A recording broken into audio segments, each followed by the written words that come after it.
Hey everybody, it's Neil, and do you ever wonder what was going on with your car or want to be able to check stuff or reset things? I'm in my Tesla here, and this car has one under here, an ODB port, but doesn't really have much information. My Sprinter van, which usually is over there, but it's not there right now, is what I plan to use this for because I'm always getting these engine light errors and things like that. And I borrowed my son has one of these things, the same thing, and I was able to tell that it was my particle filter was full, and it gave me options to reset my engine and stuff like that to get me out of limp mode, which was nice.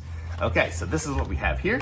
So this one here is the device, and the way this works, super simple. You just go, I guess I don't need to plug it in because I'm not going to connect you up at the app. I'm recording with my phone, but it goes into the ODB port, just kind of clips into place and stays in there. It's not, I mean, it's got a little clip here, but that really is just to hold it in place. It's just a spring.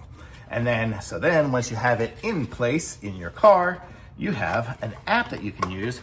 And hopefully I'm showing you in one of these corners the app, but it is a app that connects to your phone. And this one here is GOOLOO.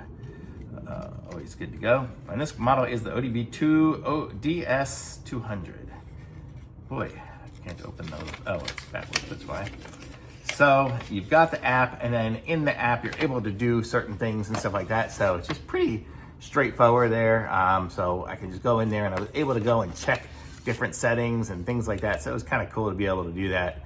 Also, it just kind of gives you more information about your all your different things. I had one of these for my BMW at one time, and I was able to program it to like close the mirrors when I was parked and things like that. So it's really cool to have these things here. These are good. Everybody probably should have some sort of a ODB reader in their car or handy with somebody who knows how to use it. But it's pretty cool. I guess you can do some dangerous stuff if you do some resetting, but usually the apps are going to prevent that. So this one is really cool, and it's totally available on your iPhone and everything like that. And it's basically how you do it. You just plug it in, and then you connect up through like a Bluetooth or something like that. Although mine, I don't think I went to the Bluetooth settings. I think I just go into the app and it connects it in there already. So very cool. Thumbs up.